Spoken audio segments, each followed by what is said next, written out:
আসামির ফাঁসির রায় আর লাশের কবর এক লগে হওয়া উচিত ছিল আমার যেটা জানা মতে। রামিসার মায় মনে ভাত খাওয়া শেষ করে দেয়, রামিসা নাই। উপরে আইসে যে বিড়ালটা খাবার দিতে আসছে নাকি, উপরে গেছে, নিচে গেছে, ছাদে গেছে। তারপরে যাওয়ার পরে আমরা আবার গেট, আমি 10টা বাজে ঘুম থেকে উঠতে দিয়ে গেট পিড়ায়। আমি মনে করছি ময়লাওয়ালা আইসে হয়তো কেউ, গেট পিড়ায় কি। পরে একটু পরে শুনি হ্যাঁ বাচ্চারে পায় না। তা আমি মনে করছি হ্যাঁ গো সাইড।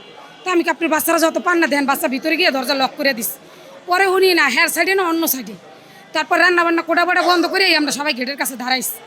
গেটের কাছে দাঁড়ানোর পরে হে কইতাছে হ্যাঁ বাচ্চা হে খুঁজতেছে। খোঁজার পরে কয় কি হে প্রথম বুঝে না হ্যাঁ বাচ্চা যে এই জায়গায়। হ্যাঁ পরে হ্যাঁ খুঁজতে খুঁজতে দিয়ে হে বাচ্চার একটা জোতা গেটের সামনে, এই ফ্ল্যাটের সামনে দেওয়ার পরে কয় আমার বাচ্চা তো এই জায়গা। পরে হ্যাঁ মনে ডাক দিছে রামিসা, হ্যাঁ বাচ্চা মনে ওই জায়গায় চিৎকারের শব্দ পাইছে। পরে মানুষ আর কি ভিড় হয়েছে, কইছে আমার বাচ্চা এই ফ্ল্যাটেই আছে, আমি চিৎকারের শব্দ পাইছি।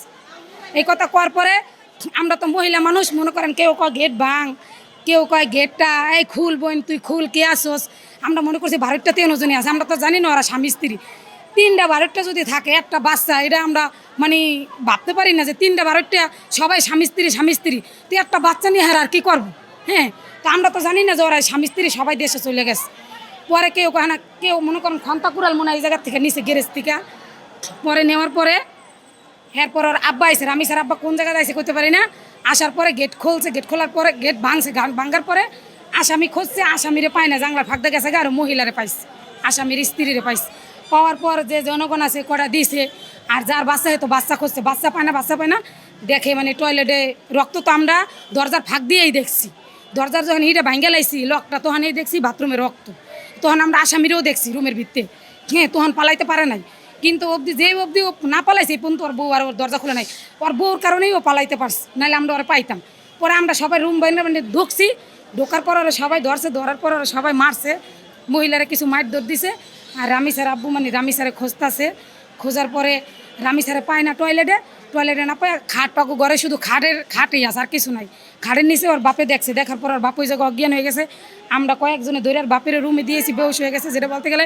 তারপরে সবাই বলে লাশের কল্লা নাই দেখে আমি আর ভিতরের দিকে ঢুকি নাই ভাই, আমি বের হয়ে গেছি ঢুকি নাই।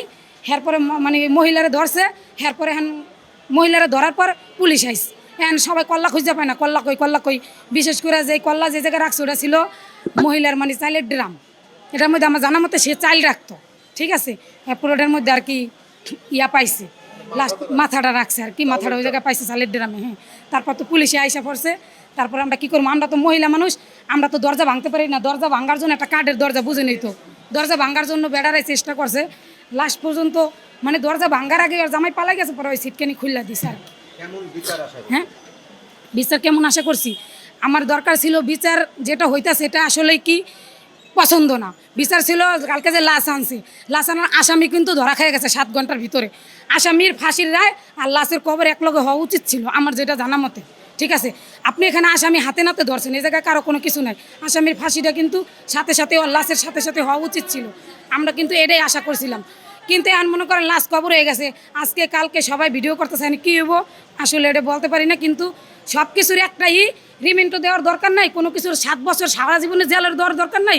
ওই বাচ্চা গেছে, ওর ফাঁসি হয় উচিত।